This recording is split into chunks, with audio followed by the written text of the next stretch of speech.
Welcome to the Gearbox Podcast, where we dive deep into the dynamic world of automotive repair and ownership. I'm your host, Jimmy Purdy, an experienced technician turned shop owner with a passion for sharing insights, stories, and conversations with industry leaders. This is the Gearbox Podcast. Think about training is like there's no sleep. You just Yeah, exactly. for that, especially like SEMA and Apex and stuff is like, man, you once you leave the trade show, you're just like straight to Vegas, straight to the strip. It's like, oh man, I'm not gonna learn anything tomorrow. But I think the Yeah. big thing is just like you said, getting meeting everybody and like making networking. I mean, I think that's more important than anything else. You know what I mean? Yeah, it definitely is. And um, like I said, I was out at the Vision just last week or whatever it was, and the idea of networking was really awesome, but it didn't really happen that much for me, to be quite honest with you. I enjoyed being with my guys from the shop probably more than I would have been with most other people, to be quite honest with you. Yeah, that's fair. Find it kind of difficult to do that too, though, isn't it? Like, I don't know. Like we're all there for the same reason, right? But like when you're there, it's like I don't know. You just feel like everybody's in their own little bubble, and you're like, you don't want to like bother anybody, right? It's like It's even clicky. yeah, it's like even though like we're all there for the same reason, yeah, it's kind of like high school all over again. You like don't want to like walk up with your hand out, hey man, how are you? Exactly. Like who the hell's this guy? Yeah, especially if they're like a personality of sorts that you see in the groups and whatnot on their podcast or whatever. Um, yeah, I'm not going to intrude on them. They're obviously busy. You Yeah, know, I'll get my turn to meet people when the time's right. I feel like you're placed in front of people when you're supposed to be placed in front of people. yeah, And that's then fair. But also you got to force the issue a little bit. I think I'm not a you know forcer. you got to force a little bit. Yeah, I think that's probably like the technician style mindset too, though, isn't it? Like you just kind of like you're just cruising in your own little world. That's No fair. real big ambitions, like we're all shop owners, so it's like yeah, we don't have like the highest expectations in the world. Yeah, I and think I I think lack. some of them do, but for the most part, I don't think that's our ambition. Yeah, definitely. And I lack that hardcore technician background. I was never a hardcore tech by any means. I started very young, just sweeping floors and changing oil, and that kind of transcended into ownership. It happens one way or another, Yeah, if yeah. you have the mindset. So where are you located exactly? My shop's in Millersport, Ohio, so Okay, just about 30 miles east of Columbus, Ohio, cool. right in the middle. And it's power sports, right? No, I had a full service auto shop, Krager Okay. Tire and Service, and then the power sports thing, Briar Grove Off Road. That's a complete offshoot. So that started a few years ago. A high school friend of mine said you should really probably do this because there's nobody in the market that does it in our area. And I'm like, all right, we'll give it a shot. Super guarded market, actually, super protected market. It was hard to get inside of that market and start doing that, but we did it. That's What do you fun. That's mean? just What do you mean by guarded? uh, they protect the market a lot from people just, for lack of a better word, whoring out the pricing like on Facebook Marketplace and stuff. So you have to have like an established power sports business, and a lot of times it has to be a brick and mortar style store, or you cannot get vendorship with these suppliers, and it's a complete different supplier chain than automotive parts, and it's like super protected. And Wow. I had no idea. Yeah, I mean, I've never looked into it, so I wouldn't know either. I mean, Yeah, that's exactly. that's pretty interesting. And it's a So big like, market out your way, actually. oh yeah, California, yep, Idaho, Oregon, Utah. yeah, the power sports. Like there's guys doing like the dyno stuff on them, the Hmm. tuning, the power sports tuning. That seems to be a Yeah. really big thing too. But I don't know, like, why do I need to get into that? I don't want. And then obviously you like you found out it's like really this is like you don't have the same support you do in the automotive field.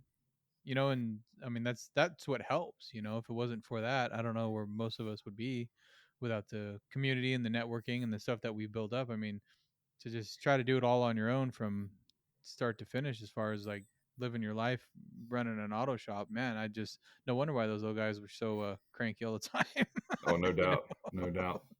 Yeah, but the bread and butter's the automotive shop. Okay. We're like a 55% tire, 45% service center. We're trying to switch those numbers around. Are you focusing more on tires or more to service? Um, I focus on whatever's put in front of me, but Yeah, that's fair. when in 1985, the company was started just down the street in a different little town. Guy was selling used tires out of his barn. So it primarily started as a tire shop, and that's where it evolved. And then when I took over 20-ish years ago, we went from tires to full service, and we doubled business the first year and never looked back. I see.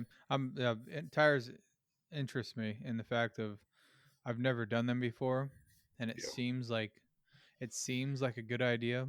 But the more you talk to, the more people I've come in contact with that do tires, they always want to get more into maintenance, more into service, right? Than selling tires. And I'm like, and then you look at like big corporations like America's Tire, where it's like they don't do anything mechanical. And I feel like that's like the only way to really make that work. Like you have to 100% dedicate your time to tires and nothing else, or it's just not profitable. And I don't know if that's really fair to say because it's obviously profitable if you can split your shop and still make money with it. But it just seems like with tires, I don't see like the service aspect you can really give in that process. It's like what's a set of four tires cost, right? And it's like that's all anybody's looking for. yeah. I mean, Well, I'm sure you get your fair amount of price shoppers as we all do, but it's like what else can you offer selling someone a set of four tires other than the price? there are so many things to go into with what you just said. First off, I would say, um, you the I wish I could have coined this phrase or patented it or something, but the tires are the window to the car's soul. I just posted that on one of the groups the other day. Tires are the window to the car's soul. If you get them in for tires, I mean that car, you can look at the brakes, the front end parts, and when you build that relationship, I would say probably 90% of our customers are repeat, and then that just opens up the service side. So you look at So the opportunity sale versus the actual it's an sale of op the tire. bingo. Now, granted, we make good profit on our tires. Do we make as much profit margin as some of the big box stores? No. But I look at tires as profit per minute type jobs, and it's really one of the quickest profit per minute jobs on the market, in my personal opinion. But I've been doing it for 30 years. Um, but yeah, so you get them in the door with the tires, and the service just keeps going. So the goal for us would be to just maintain the tires that we're doing, but increase the service. So the more vehicles you get in for tires, um, the more service opportunity you have, and then just flop the percentages. We want to be That's it. service heavy, but I'm never going to give up tires. So I'm not going to do it. Yeah, it seems like a good opportunity. I mean, and that's that brings up a good thing because for me, we just got an alignment rack in right at the beginning of the month, Mm-hmm. and you talk about numbers and you're trying to make this make sense. Like you're trying to do the business thing, and you look at this piece of equipment. What's my ROI? How long is it going to take? How many alignments do I need to take? It's like, well, how do you factor in like you just said, like you're selling tires, you're not really looking at the ROI per tire. You're looking at the opportunity that's given to you after that, and that's how I kind of looked at it as well. Well, we have another rack now, so now we can lift it, and anytime the vehicle goes off the ground, it's worth money. So that's how I looked at it. But I also Yeah. looked at if we get them in for an alignment, and then we can do the shakedown. It's just one more opportunity. And so I don't know how to quantify that when you're like trying to do the business analysis buying a new piece of equipment. I don't know what you would put that under, as far as you're trying to, make sure like, okay, if I buy this, I'm going to take this many payments. So I need to do this many of alignments to pay for it. So I was like, is that like, I just feel like that's a little off base. Like, I get it. I totally understand it. But also, if you looked at everything like that, like, how would you quantify a scan tool? How many codes you got to scan before you pay yourself back? I don't know. Well, it's funny is I never looked at it that way. I've just always looked at it as missing opportunity, and a good example would be um, the moment there were two pieces of equipment. The last one I bought was the that Snap-on Pass-Through Pro which is the Cardac or something like that. I think it's through Cardac or whatever. But I was sending when I got to the point I was sending 3, 4, 5 modules or computers out the door to the dealer. I'm like, I can't do this repair because I can't program them, and I don't have a mobile programmer in my area that would come out and do it. I'm like, all right, it's time. And then the same thing with the new refrigerant machine, the 1234YF. I sent 3 repairs down the road, and I don't even know where they went, to be honest with you. We were the first garage in our area, probably a 20-mile radius that I'm aware of, that ever got that machine. Um, but it's more about the opportunity. I've never thought about return on investment, not one time with a piece of equipment. I just thought, I watched the opportunity come in and I watched the opportunity go out. And after 3 or 4 times that a month, a couple months in a row, it made me really mad. So, Yeah, that's fair. And then also, once that client leaves because you can't do the AC, what bingo. else are you missing out on, right? Yeah. And if like Tires. if that shop couldn't do my AC, why would I go back to have anything else fixed? Yep. So I think it's really important to like think about that when anybody's looking at buying equipment. I mean, yeah, like spending 60, 70, $80,000 on a piece of equipment, you definitely want to, put your ducks in a line in a Oh, row oh and yeah, definitely. No make doubt. sure like there's something going on. But I was having the same problem as a transmission shop. We do a lot of front end, transmission, transaxle transmissions. When you do that, you drop the cradle, you got to get it aligned, Hmm. right? And so that was one of my pain points. Is like, man, every time we do a trans, we got to sublet the alignment out. Yeah, but it's only $120, and you only got to go around the corner. I know, but still, like, it drives you kind of crazy. And I mean, I'm not sending the client away. We're taking the vehicle over there, lining it, picking it up, bringing it back. You start looking at that. Like now you got two guys out picking up this car, and then a lot of the time, oh, we can't align it because this was left loose or the ball joints are like whatever, this comes back, then we got to do it. And they take it's like, so that like I think the pain point was more important to me than the actual like, well, it's going to take me 8 alignments a month to make my payment or whatever it ends up penciling out to be. I don't know. It's one thing that's been irking me in the last month thinking about, and now obviously the equipment is here sitting in the bay, and now I'm really thinking about the money I spent on it. Like when you sign the contract 3 months ago and it's on order, you don't really think about it. But when it's sitting staring you in the face, you're like, man, was that the right thing to do? Right? It's like, but it's just the next piece of equipment to grow. I don't know. Yep. It's like you're trying to justify it in your mind, and oh, maybe I should have bought a John Beam. Maybe I should have bought something off of auction or something like that. But that's another piece when it comes to equipment. Like, why, if you're going to have it for the next 20 years, why do you want somebody else's used crap? No, I get that. I don't know. It's a tough one to swallow. Yeah, I remember when I first took over my shop, I had to make a decision about upgrading equipment, and the first thing I decided to upgrade was the alignment rack and the alignment system. And we've always had Hunter out there since I think I started there in 1996 when I was in high school, and it was a Hunter system when I started. And even though I knew that we did alignments and I knew it wouldn't be an issue, that was my first big business purchase as the owner, was that new equipment. And so I had to stomach, at the time it was $40,000 to get the rack and the alignment system, which was a bargain today, right? And so yeah, it's a leap of faith. Even though you're going to come out smelling like a rose, hopefully, it's still a leap of faith. Yeah, I mean, it's a big payment. It's a lot of money.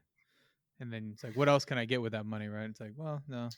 You do your analysis and just make sure I mean, if it makes money and you need it, like it's important to the business. And for Yeah, me, making the transition away from transmissions and doing more of the preventative maintenance work and front end work, it's like it's kind of a pivot, for us to yeah, kind of get out of the transmission and rebuilding industry anyway, and kind of move more into service line work, which is the stuff that is paying the bills. And higher margins, and everyone likes yeah, higher margins. you just look at what's going on, and I mean, I don't want to like beat up the tech shortage, you know analog anymore, but it's like try to find a transmission rebuilder that doesn't want to run his own shop. Like that's the bottom line. Like if you're good enough to build transmissions, you're going to be pretty much good enough to run your own shop. And to Yeah. find one of those guys and put them to work and then try to build a system, it's just different than it used to be.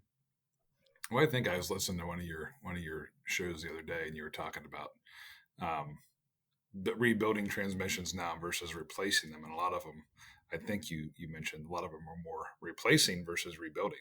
Right. And I had one of my youngest tech actually has always wanted to become a transmission rebuilder, specifically for the Chevy transmissions, and I'm like, why? I'm like, that's a why? That's a dying thing unless you go to like a performance shop or something like that. And that's what he wants to do. He wants to own his own speed shop. And I'm like, man, are you living in the 70s and 80s, or what's going on here? You got to appreciate it, but then like also Definitely. realize like, man, you're going to go through this I don't know. And you can't just like blanket statement and say it's never going to work. You're going to fail, right? Like Yeah. maybe there's a chance, but I'm telling you right now, the easy way is to not do that. But if you want a hard life, man, like all power to you. Like figure it out. But I don't know. And maybe the times will change and everything changes and everyone goes back to these 4 speeds and everybody wants to, resto mod swap everything. And I mean, who knows really what the industry is going to be. But right now in front of us, it's like we know what makes money. So you just keep pointing the ship that direction. Like this is what is we need to do. I don't know. And to try to bring in a tech and teach them how to rebuild a 4L60 is kind of a waste of time because most of those just get junked. Like Yep. if you can't do it for $2,500, then they're just going to junk the truck, and you can't do it for $2,500. So Yep. then what? So you teach them the 10R80s now? Is that the new thing? Are they going to fail? Like the 8 speeds, the 9 speeds, and there's so many different ones out there. It's like it's not like the old GM 3 speeds, 4 speeds, where once you did one or two of them, they were pretty much all the same. It's like everything's so different now and so much more complex and so expensive, and you can't compete with the remanufacturing companies. Like unless you have that shop, and there's shops out there. We've seen them online on YouTube. These engine shops that can pull apart an engine and rebuild it better than the manufacturer. Well, Yep. that's great. $1 million worth of freaking machinery in the back. I mean, do you want to? I don't know. And it's like, do you want to make that investment? I'm already crying about $60,000. I don't want to spend $1 million in manufacturing equipment. Like, I No don't know. doubt. Yeah. Yeah, we had a young gentleman bring his 14 Silverado in just yesterday, actually for a transmission issue. We are not a transmission shop. I don't do any repairs on them. We just strictly replace if we have to. And his dad came in with him, and I looked at him and I said, this is going to likely be the transmission. Like, maybe it's something simple and whatnot. And we looked at it and had to price them a remanufactured transmission cooler, flush, all that stuff. A little over $5,000 or something like that. And the son came in all upset to pick it up, pay the testing and fee and stuff. And the dad was going to go buy a new transmission. And I don't know where he's going to have it put in because that's not going to be our shop. And I'm like, I just can't wrap my head around how much is a new Chevy transmission. I have no idea. But anyway, I just thought it was funny, Yeah. with the replacement versus the rebuild procedure nowadays. Yeah. And that's the other issue I had too for a long time was in the area is a lot of shops around aren't charging what they should be. And so, everybody turned into a transmission shop, because Yeah. they saw this big labor item and then they wouldn't mark up the transmission at all. Right. And they're thinking they're making a bunch of money. Right. Like we all think that's the way to do it. Like, oh, it's labor intensive. I'm getting 8 to 10 hours to do that. That's great. And then they don't mark up the unit and it ends up they do it for $4,500, out the door. Yeah. And I'm looking at it, it's like, dude, just for me to rebuild it on the low end without any sort of upgrades that it needs, it's gonna be like 5,500. I don't know how they're doing it for 45. And then it's like, oh, I know exactly how they're doing it for 45. They're leaving $1,000 on the table because they're not Yep. marking anything up. The fluids it costs, the transits it costs, they're not flushing the cooler like they're supposed to be. Like, so yeah, and like I can't. I'm just not gonna fight that. It's just an uphill battle that it's like I'm not racing to the bottom. I'm sorry, you know. Oh And no, it's like, definitely. what do I go to each shop and like try to explain to each individual person like what they're doing wrong? No, it's never gonna work that way. And then it's like, meanwhile, my bench is empty. And if I had hired somebody and I'm training them to rebuild, it's like now I'm paying for them to stand around. So the whole thing was just it's like I hate the fact of the bench being empty. It does bother me. And I still do. Like I got a 3 speed Muncie back there right now. We pulled out of a 57 Chevy. So it's like, that's cool. I'll do them as they come in, as the ones that aren't available as a rebuild. Go find a 3 speed Muncie. Like you're not gonna find a rebuild 3 speed Muncie. Nope. I mean, maybe you will. There's probably somebody out back, maybe in Ohio, back in the Midwest that knows where to pick one of those up. But for the most part, it's like you're not gonna find one of those. So I'll go through it. That's fine. I can, and I think that's a good place, a good use of my time. That I'm okay sounds with fair. I'm okay with keeping one of those on the road. You know what I mean? Like there's still a part of me that's like I don't want to just junk these old cars because no one Oh knows how to no. fix them. So Yeah. we got to keep that There's alive. there's never going to be there's always going to be a place for those vehicles. Always. Mm-hmm. Do you do any classic car stuff, or you got a cutoff? I mean, I have a theoretical cutoff, which is roughly 20 years, but no, we actually have a pretty big classic car market in our area. We have One guy that does fabrication on them, complete redos. I think there's a world renowned upholstery guy like 20 minutes from me, 15 to 20 minutes. Trent's Trick Upholstery or something. He goes to SEMA and does a lot of the Foos stuff, and he's Oh, just that's down the cool. road from us. A lot of collectors. So we do a lot of front end work. They hang their new front ends. We'll definitely do the alignments for them. Um, I'll do occasionally. We'll do some carb work. I have a guy that's really good with carburetors. He claims not to like them, but when I pull one in and I see him licking his chops to figure these things out. But yeah, there's a pretty big classic car market, but nothing more than some maintenance things and alignments type stuff. So Yeah, it seems to work as long as you can draw the line in the sand. That's one thing I've always done is like if we do something, it's like you got to know how to chunk that job up. And I think a lot of service advisors or writers have a hard time with that because they're used to writing up the tickets as big as you can and then selling yeah, that job. And it's just different with the classics. You got to like this is we're just gonna do this, and then we'll bring it back and we'll do B and C, and that seemed to work really well for me. So if it comes in, we'll do the whole sweep. I want to do disc brake conversions and I want to re-gear it and I want to do an overdrive conversion or whatever they want to do. That's all fine, but we're not going to do that all at once. And then that's when they're like, "What? Well, it's here. Why don't you just do it all at once?" It's like, because I don't want it here for 6 months, and that's what's going to happen. You know what I mean? And yeah, that's what oh yeah, kills it. Like the tying up the rack time. That's what kills it. And a lot of people look at classics like, I don't like them. They don't make any time. It's like, why? Because it sits on the rack for too long. Well, how much are you selling? Like you're overselling these things. That's what I yeah, think. Like I just think that's what happens. You sell way too much on it, and then it turns in. It's not the same. It's just not the same as selling 20 hours on a 2020 Ram. It's not the same as selling sure. 20 hours on a 68 Malibu. Yeah, a lot of the guys that come in with their older cars, they have a list. They have a very specific list, and we don't typically try to sell them necessarily anything. Right. We had one guy years ago. He brought in his Chieftain. I forget what year it was. It was a beautiful car, and he gave us a big laundry list, and he wanted me to paint the valve covers. And I'm like, I don't even paint. He's like, just paint the valve covers, make them match, make them look pretty. I'm like, all right. And well, he did. They turned out great. I'm kind of artistic, but still.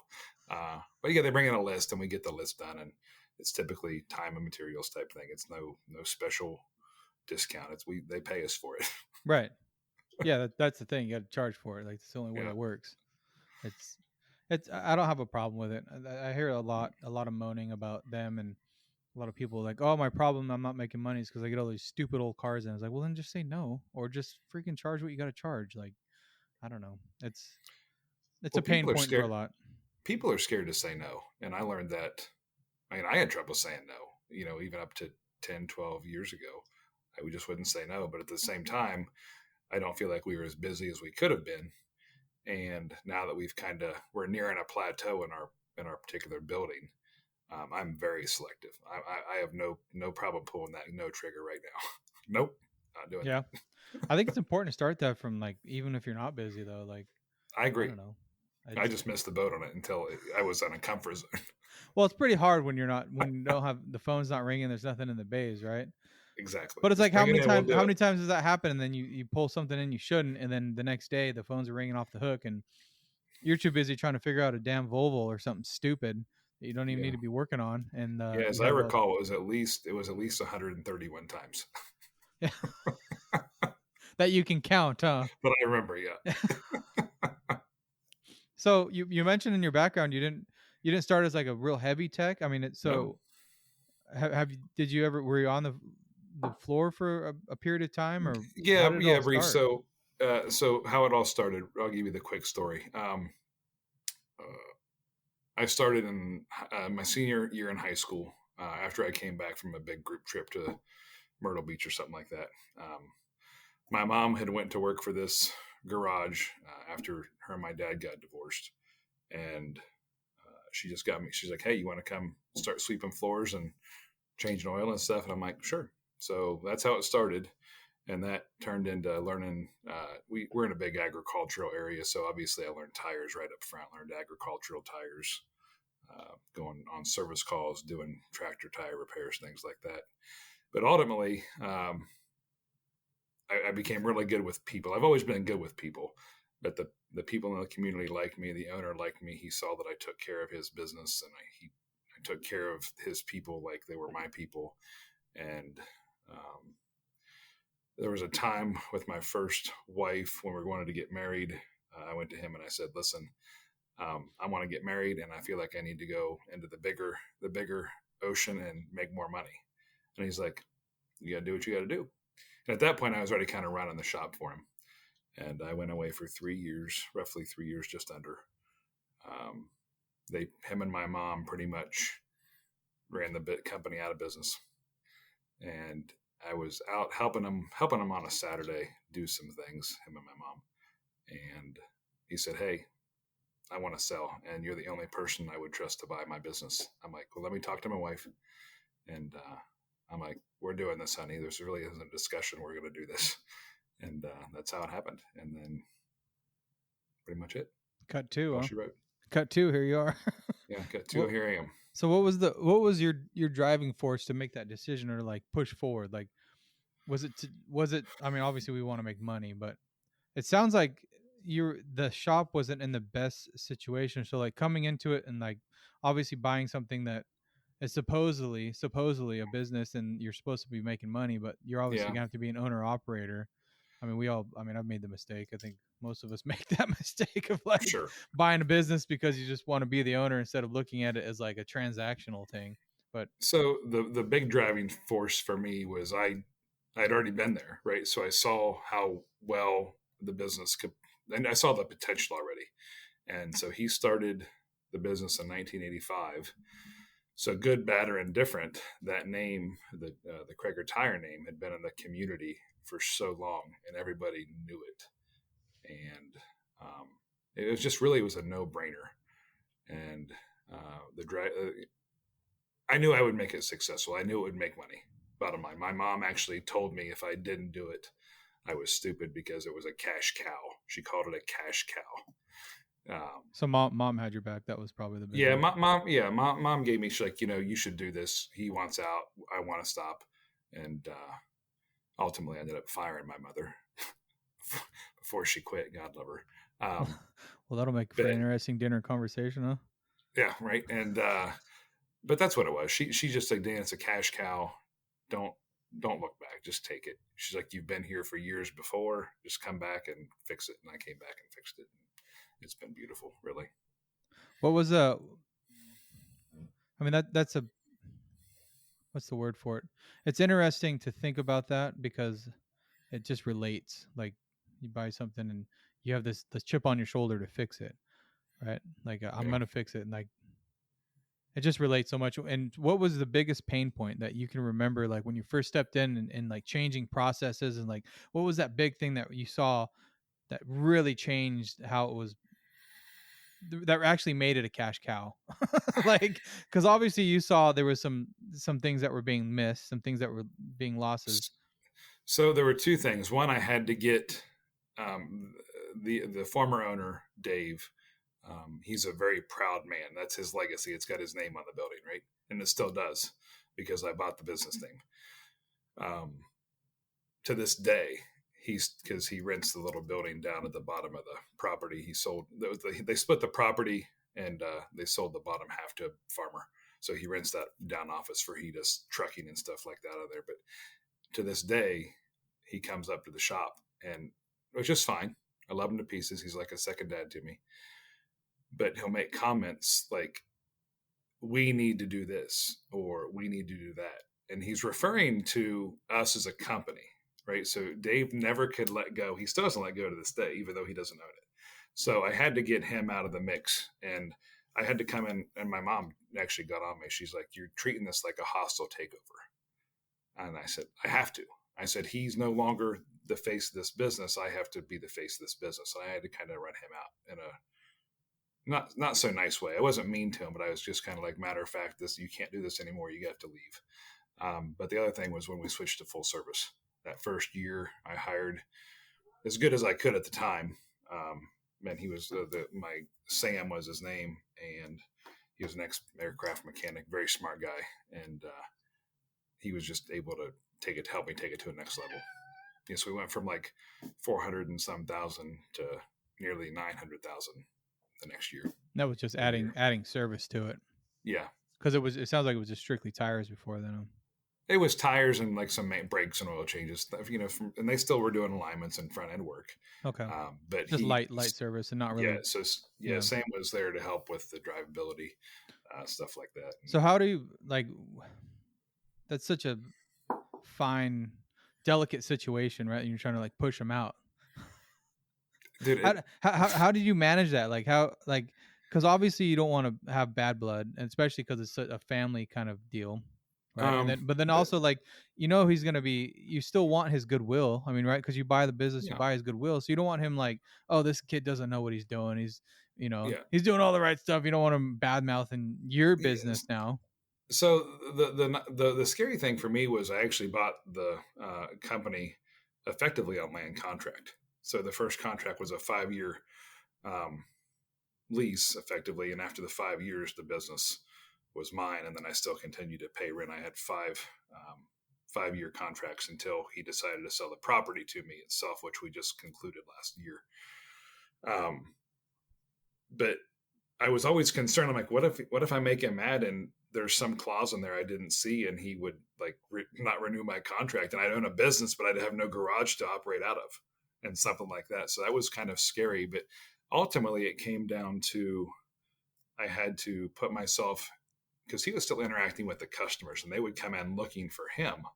So I Oh, had to place myself in between him and the customers, and I'd have to educate the customers that I'm now Dave's no longer. He's still here, but if you have something you need done, you come and talk to me or call me.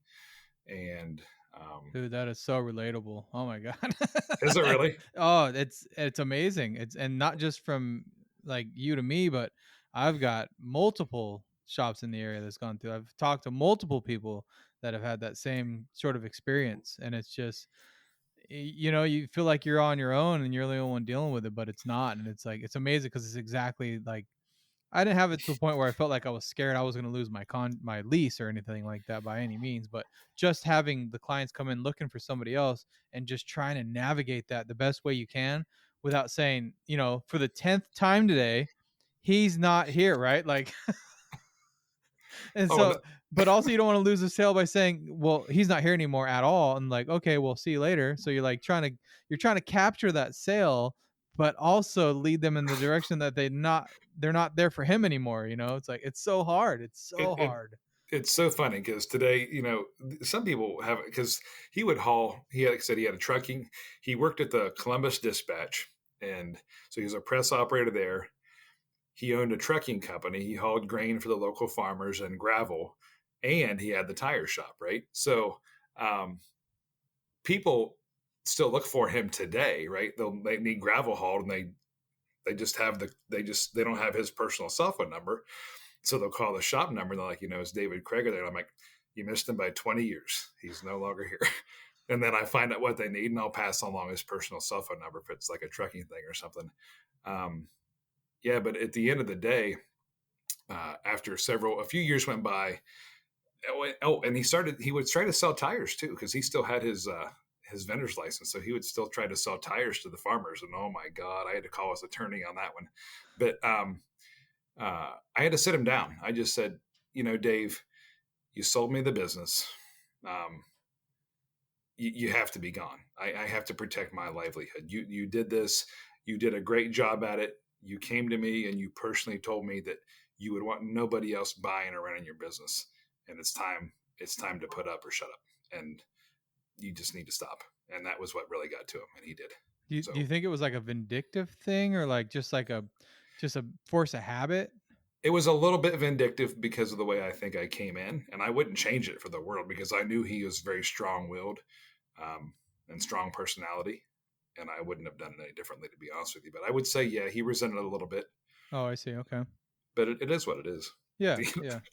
Just interesting. I got another Yeah, one I know of a local tire shop, and he threw and through the same thing. They were not related at all, like at all. He was just worked for the guy for 15 years, and no, um, yeah, ended up buying the shop from him. And he was an old man, and he just couldn't get out of his routine. And he kept showing he after he was still paid up and everything, he would show up, get behind the counter, start answering the phone. It was like, dude, you don't like. And there's a little bit of a language barrier, right? So it was like it was just interesting because it was like, dude, he doesn't had. I remember him telling me and asking me, the new owner that took over, right? It's like, I don't know how to get him out of here. Like, I don't know what to do Yeah, because he just shows up and gets behind the counter and he starts answering the phone. He what? And it's like it just blew me away. Like, why? Like, he's paid. Like, what is he? He's like, why is he even showing up? And he shows up and goes in the office. That's so bizarre.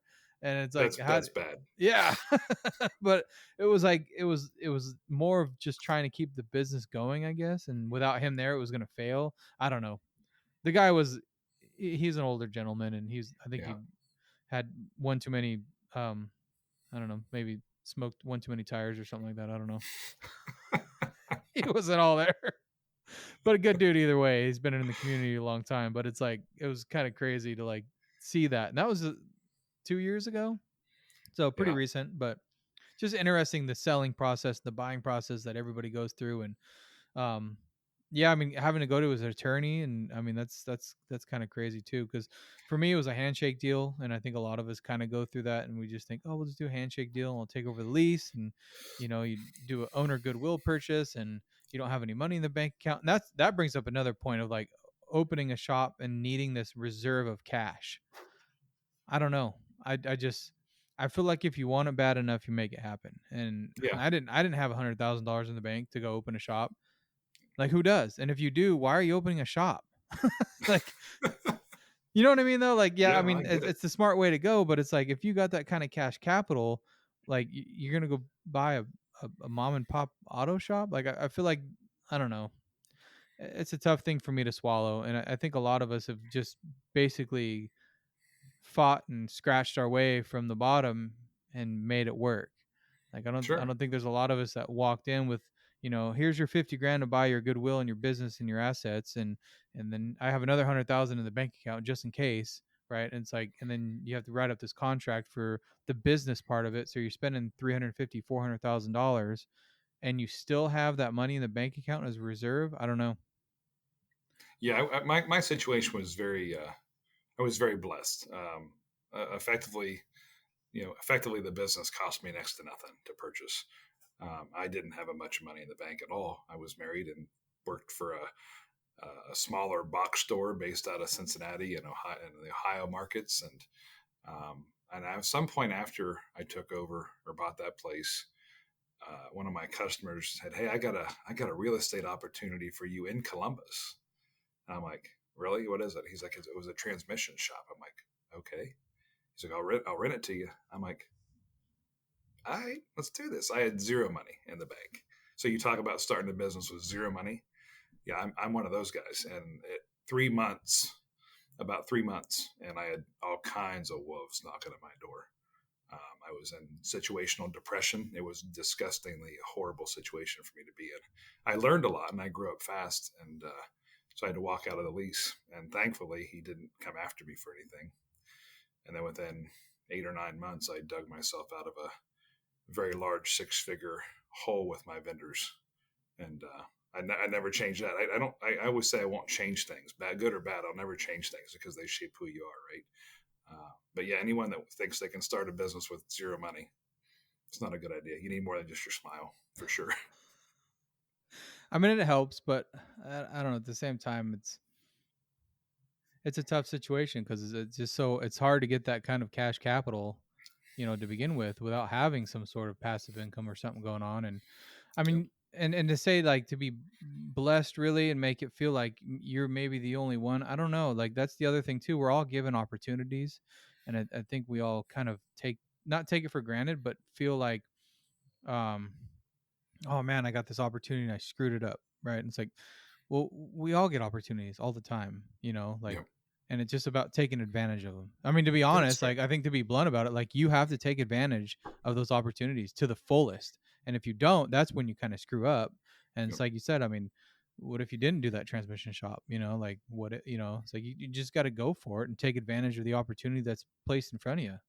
Yep. Maybe it'll work, maybe it won't, but yeah, and I think that goes to like the pricing thing too. Like, oh, I got into my position and I didn't pay much for the shop, or it was easy for me to do, or I knew I had the hookup, or I had this, so I can afford to give my clients a discount and not provide, and not pay my guy, like whatever it is. It's like I think that's a big problem too. It's like everyone thinks they're given this silver platter, and they're like, oh well, I was given, this was easy for me, so I can pass on the savings in a sense.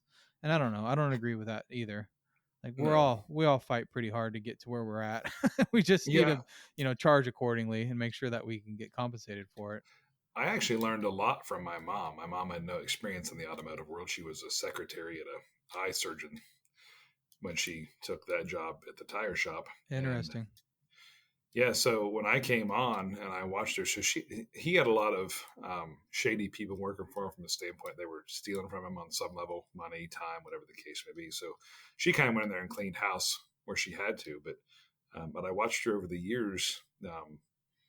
Like, don't let people just open charge accounts, and you don't let people walk out the door without paying, and you have to charge the inspection fee. And my mom, who knew nothing about automotive work, nothing, she's like, you have to charge an inspection fee. And at the time, it was like we did a brake inspection for 1995 or whatever it was. This was back in 96 when I started. But I was always amazed after the fact that um, it's not just an automotive thing, it's a smart business decisions on how to run a retail store or something like that.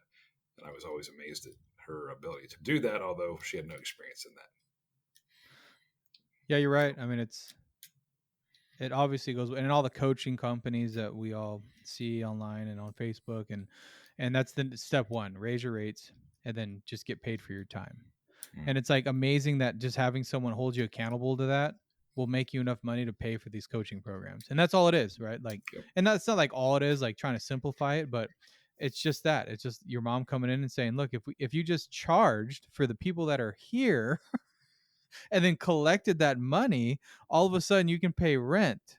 And I mean, it really doesn't take a rocket scientist, but the nope, problem is we have so much damn empathy, and we think what we've learned as technicians can be given away because it's so easy for us, it's so natural for us, and yep, and then we all given this like, oh well, like I was saying, like something easy was given to us, so I want to pay that forward, but it's like if you really think about it, the only reason why I know how to work on cars is because I couldn't freaking afford to fix my own shit, so I had to learn how to fix my own stuff. And so I feel bad when someone comes in and they have a broken car, like, well, I have the ability to fix it, so I should fix it for them so that they don't feel like I felt. And like, the feelings, I think, is the problem. yeah. It can be real. It's hard to run a business off of feelings like that. But I also say you have to have a lot of compassion to Yeah. be a business owner, in my opinion. And we hear stories and we read posts, and I mean, I feel like there's a lot of uncompassionate people in our industry, a lot Yep. of them, and it kind of makes my heart hurt because I don't know, I'm not wired like that. I'm It's not. it's so it's really kind of a fine line from what I've when you start gathering the information, and you're in this process and you're going through it and you're learning, and you see where you started to like where I am now, right? And it's like I can look back to see how much I've changed, and you can see that evolvement, and I could see myself in 20 years turning into that. Like I could see that happening if you don't constantly check yourself, and like and try to make sure you're following your vision, right? And like, no, okay, that's crossing the line, we're not going that way. But it seems somewhat easy right now. No, we're gonna do it the hard way because that's the right thing to do, right? And Yeah, I can just totally see it. So I see it as well. I know exactly what you're talking about. And when it comes to like being compassionate about it, it's like what is that, right? Like what makes it a compassionate business transaction in your mind? Like how do you quantify a compassionate and still be running a business?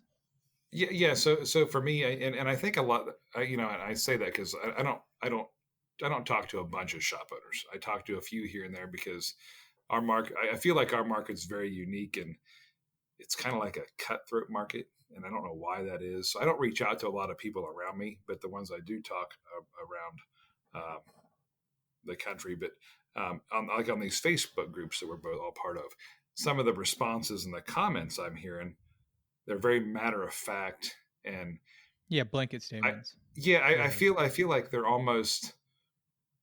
almost commenting in a way like just to show how much of an a-hole someone you can be. I don't know. And it's like, did you really say that to the customer? Right. Because if If you said that to my grandma, I'd come in there, we'd be having a different conversation. Right. I Yeah. don't care if she told you were too expensive or whatever the case may be, but I'm like, are you really saying that stuff to your customer in that way? And if you are, you should really rethink how you treat people. Right. No, that's But perfect. that's one of them. I mean, Yeah, that's one of them. that's perfect right there. I mean, and that's what it is. It's client advocacy with communication. Like that's how you keep the compassion in it, is just taking the time to explain to someone that doesn't understand. Like that's the bottom line. Like if someone comes Yeah, in and you have to explain why a $50 inspection is a $50 inspection, that's what you have to do, because you have to stay compassionate. Someone, if you have 100 people come in and they're like, yo, that's what it is, like I get it, $50, that's cheap to look at my car, I'm cool, I'm into it. And you get one person come in like $50 just to look at it, and you're like, you know what, get the hell out of here then. You right? I got 100 people lined up behind you. I think that's when you lose the compassion. As oh soon as yeah, you have that sort of mindset, I think that's when you lost it, and it can be burnout or overworked or busy. And I mean, I get it sometimes when I get four of the technicians coming up, and I got the office, and my wife asks me something, and someone else that's like, it's like too much. Like that's it. And so I just start making decisions, like, just to get them out of my face instead of making the right decision, to have compassion in the situation. But it's hard. Like it's it hard is. not to go into overwhelm, like, yo, what's happening right now?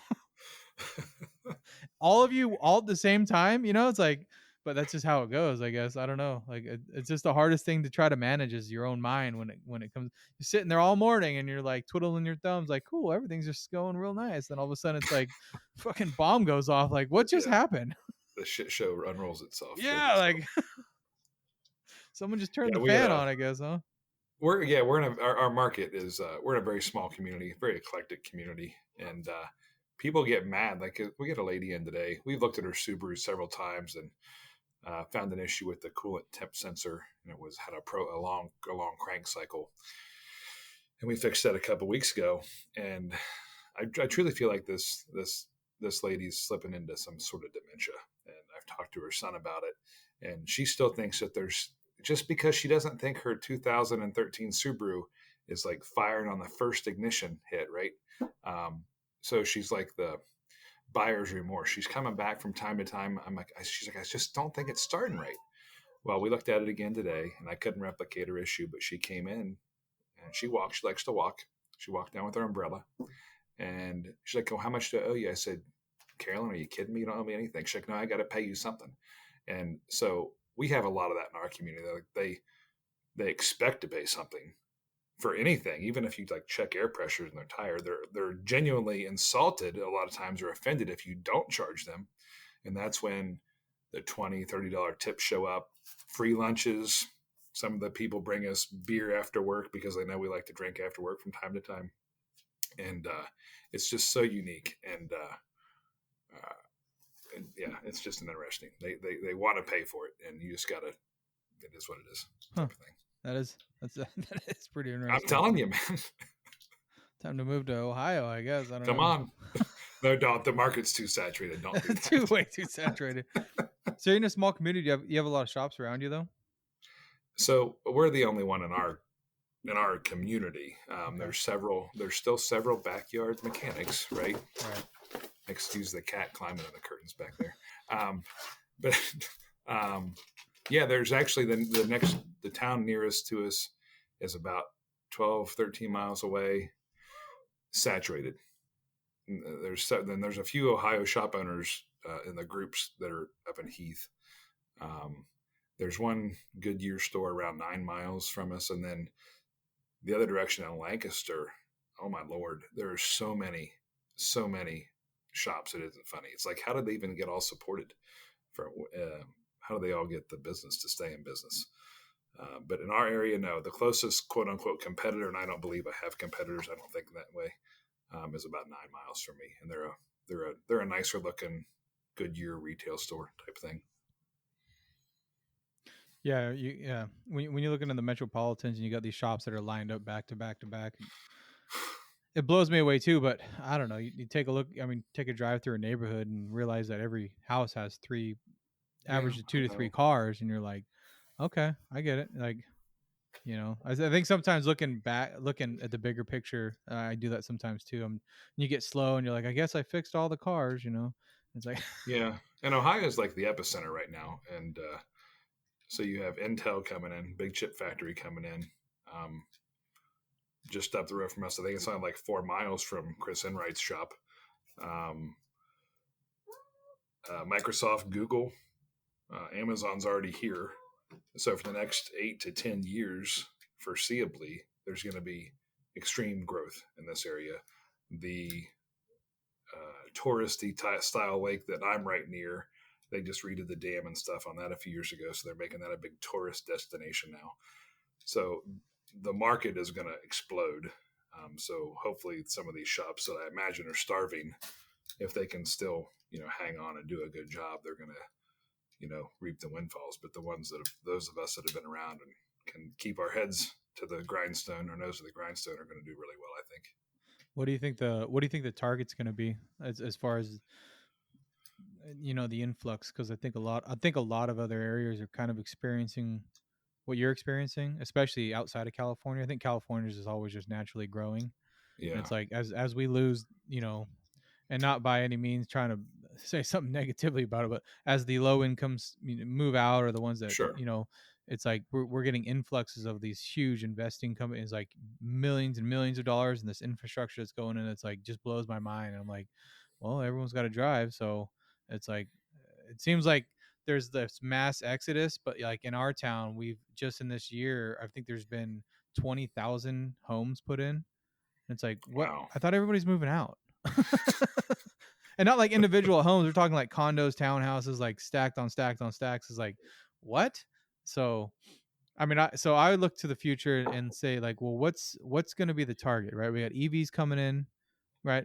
Supposedly, we'll see if that's even going to come in. We got ADAS that's here or on the horizon, however you want to look at it.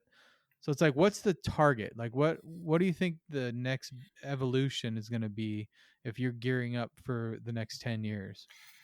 So part of my one of the reasons I attended Vision was to start planning about my next 8 to 10 years, That's because fair. I don't want to be doing this forever, and so my exit strategy has to be something on paper. So I don't know if that's going to be, we continue to grow it and we sell it, or if I just grow it and be an absentee owner or whatever the case may be. But if I had to target one thing, we're definitely going to we're going to expand. We're going to put a 3 to 4 more bays on the side of the building, hopefully within the next 2 years.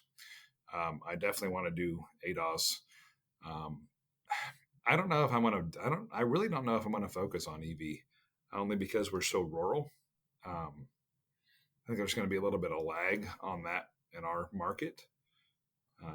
But if I have to, if I see that ball coming down the hill, then I'll go invest in some training, or I'll invest in someone that is already trained in that, and we'll make that stuff happen. I'm not afraid to make investment, right? So, but the big target would be just my facility, to be honest with you, making it bigger so we can accommodate more people.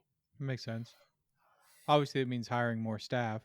So the Oh yeah, whole tech shortage isn't something that you don't even bat an eye at. no, I've no, but I've never up until recently, I've never, outside of the last guy Sam I had, I never went. I was never going towards that type of repair. We were all under car, suspension brakes, AC, that type of thing. We never did hardcore diag.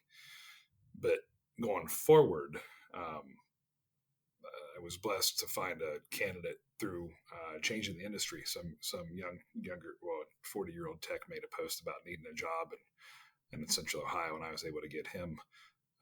I've never had to recruit or look for a really high skill set, so I don't know if I'm going to have to deal with the shortage like everyone says. But no, I've never had issues finding solid people that could come in and be trained to do stuff. Yeah, I think it's just the people that are looking. Maybe, You know, maybe if you're not like wanted, then maybe you got to look inward. I don't know. Shots fired, right? Like, yeah. I mean, come on now. Like, if you're having that hard of a time, maybe it is you. It's not them, Well, it's you. my newest hire was a service advisor, and I found I think Lola sent out a feeler, Oh, cool. and I contacted her about him, and He drove 2.5 hours to come talk to me, and it wasn't an interview. I said, when you get some time, drive down to the shop, just hang out, watch what we're doing, have fun. And he was there maybe 30 or 40 minutes, and we parted ways. Didn't talk money, nothing like that. And he had already the day before he did a third interview with another shop in Columbus, and I finally made him an offer, and he seemed interested. And once he decided he was going to take the job, I said, "Well, why don't you wait until you get the other offer from this place?" He's like, "Nope, not doing it." He's like, "What you got going on there is 100 times better, and I'm coming. I don't care. I don't want to wait." So it's definitely about culture. It's definitely about culture, Oh yeah. and I'll take that to the grave. Yeah. I mean, yeah. Anybody with, you got to be there 10 hours a day, 8 hours a day. You're gonna take more money to be in a bad place. I don't know. Like, Yeah. what's the point of money if you're not having a good time? you Yeah. know, So yeah. what do you do with money but go have a good time? So why wouldn't you want to have a good time while you're making money, Yeah. So even we if it brought him. suffers a little bit? We brought him to Vision with us, and he hadn't even started yet. That's rad. So we put him on the payroll for his first day in Vision. So he started on Wednesday, That's cool. and we just bonded. He bonded with my other young guy who wants to kind of help run things. He's going to be like a hybrid foreman position. Hopefully, he can work on the floor and help write service and stuff like that, and help the other guys on the floor. And then my lead tech, we all went out there. We bonded like crazy. Kid's solid, That's cool. so it should be a good time. Yeah. So when it comes to like going to Vision and taking your staff, taking your crew there, what's some uh what's some tips for somebody that's looking to gear up to do something like that? Because that's a big commitment, and everyone's looking to look at it and be like, "Oh, it's going to be so expensive." So you want to make sure you get you in your sense of money's worth.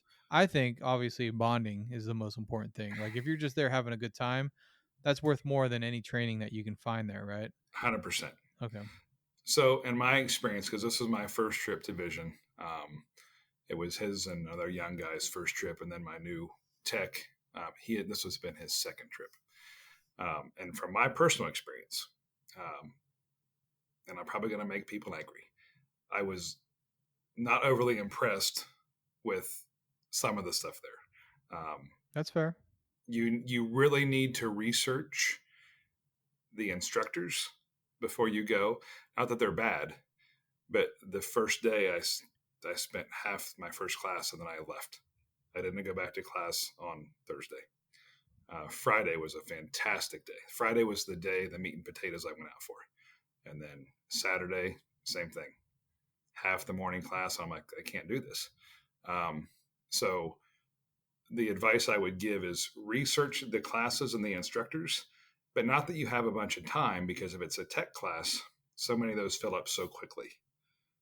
You may not have time to research those.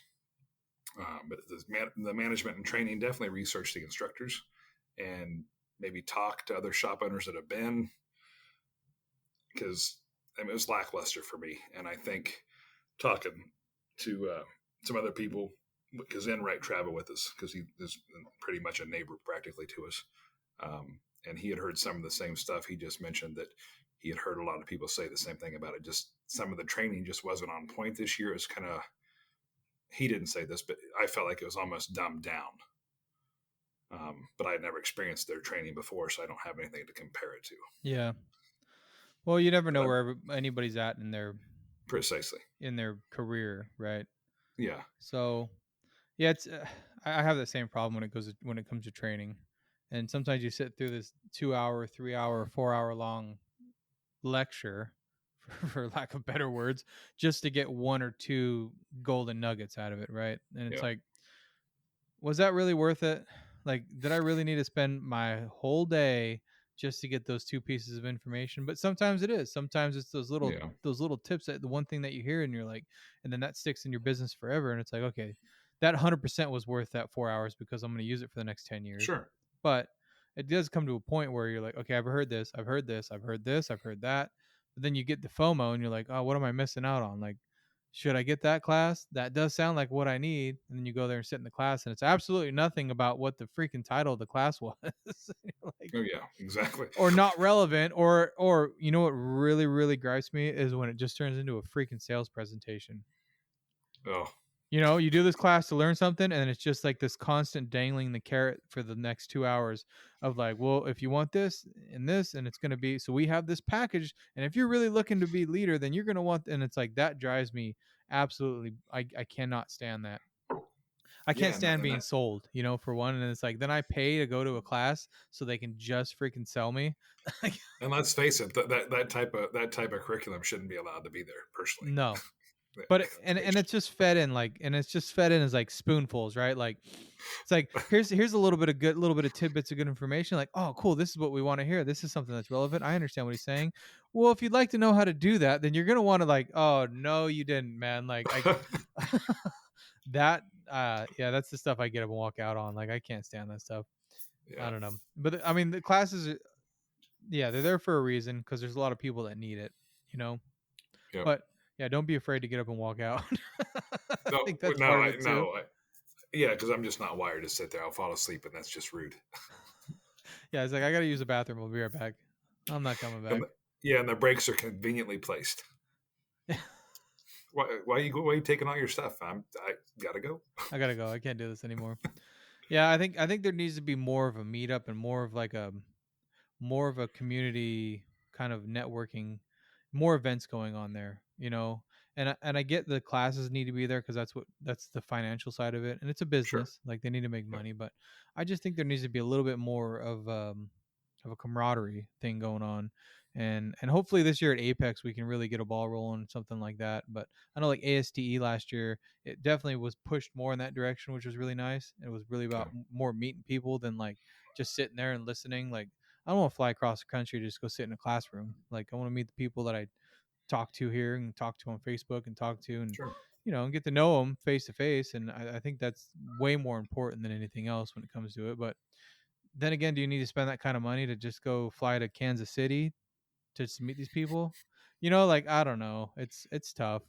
Yeah, I just did the math today on that trip, and I got a little sick in my mouth. I could see that. It's valuable though, right? I mean, there's worse things you could be spending your it money on. it really, yeah, we all had a great time. We all had a great time. No, there's no doubt. But yeah, just check into the classes you're going to take. And if it says introductory, there's a good chance it's going to be introductory, Yeah. like spoon fed. Like maybe a sales presentation for the actual class that you should be watching. That's what it ends up being. I don't know. Well, I mean, it's good. You got a new hire and you take them out there. I mean, that's like you can't solidify that any further as far as educating people than that. And it's Yep. amazing how many other shops out there that are ran where they don't want to educate anybody. They don't want to take anybody to training. They don't want to do anything but the bare minimum. And I don't know. It's tough. It's tough to get to a position where we all have this kind of network and we all are in a sense on the same page, and you try to find someone that's not in that mindset and get them to understand it without being that salesperson. And Yeah. that's hard for me too. Like there's local shops around here and I want to walk in and say, "Hey, look, this is what you need to do." But then I start realizing I'm just turning into that sales presentation that I can't stand listening to. So Yeah. obviously I trying to get get it. get everybody on the same page is a difficult thing to do. Yeah. The other thing, real quickly, is so many people when I came into this industry, you couldn't pay them to go to training. Like I'm not going to go to training. So now we're just in this new era where people are a lot more open to going out there. I mean, the tech I just hired last year, Nate, his one of his previous bosses wouldn't send him to Vision. He had to pay. He paid $1,500, whatever it was, out of his own pocket to go. Wow. And so now you have all these technicians and shop owners that want to learn. They want to better themselves, and um, I think we talk about changing the industry. I think the industry is changing already right in front of our eyes, and I think some of us are blind to that. Um, but I think it's a positive thing. A lot of people are more receptive to being taught stuff and being sent out to those types of events. It's a commitment from away from your family. Yeah.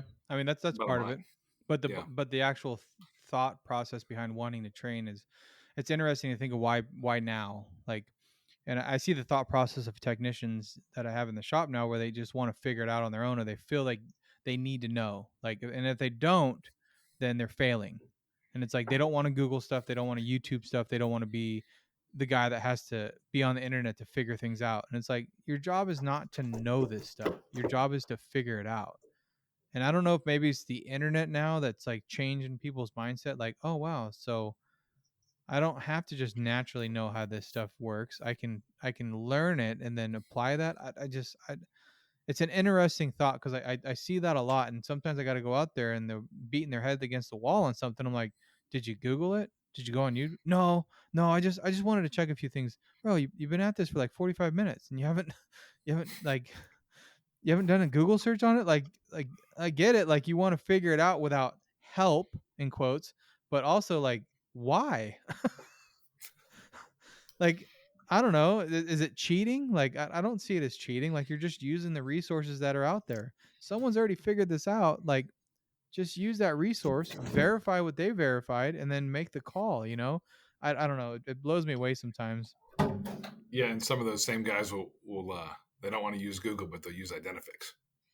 Yeah, yeah, because that's so much better. But that's a professional platform, which apparently now they market to DIYers. I didn't know that. I found that out at Vision. Whatever. Wow, I didn't. Yeah, I didn't know that. I haven't Yeah, used Identifix in years.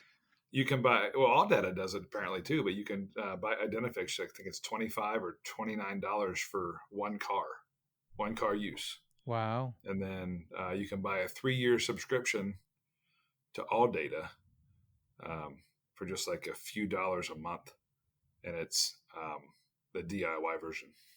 Oh wow. Well, Yeah, I think it's that'll. called All Data. I think it's called All Data DIY. Oh, that's fantastic. That's gonna be great. I'm all for it. You know what? You want to fix it on your own? I 100%. I'll give you a job in a few years. That's how I see it. Like the more DIY, the better, because we can always use more technicians in the field. So you know what? You do it enough, I'll pay you to do it. you know, Absolutely. that's great. Uh, All right, man. Well, I appreciate you coming on. hey, man, it was my pleasure. I'm happy to come on Yeah, it's and good to meet talk with you. you. I mean, obviously, it's Likewise. always Yep. good to finally put a face to all the messages that we get back and forth. Yeah, I'm not a podcast guy, so I commend you for having a podcast that I like to listen to. And Oh, no offense to anyone else that does podcasts, but there's something about you that's comfortable and the oh, way you that's talk to your guests, and I'm like I can listen to this guy all day long. well, that's good to hear. I appreciate you saying that. No worries, man. I'm just I started from the bottom like everybody else, and it's just like I don't know. I learned so much, and I love learning, and I feel like talking to everybody. It's so it's such a good learning process, and like learning how we're all the same but a little bit different. Yep. I don't know. It just helps. It helps with anxiety for one. I mean, that's a big one. Like we all think we're all in this special little niche market, and no one else has to deal with the things that we're dealing with. But it's not. It's like we're all kind of the same. We all have kind of the similar story to start, and it's like we're all kind of moving in the same direction. So Yep. it's I just hope at it's least. just it's just good to hear that. So It's my pleasure. It's definitely been fun, man.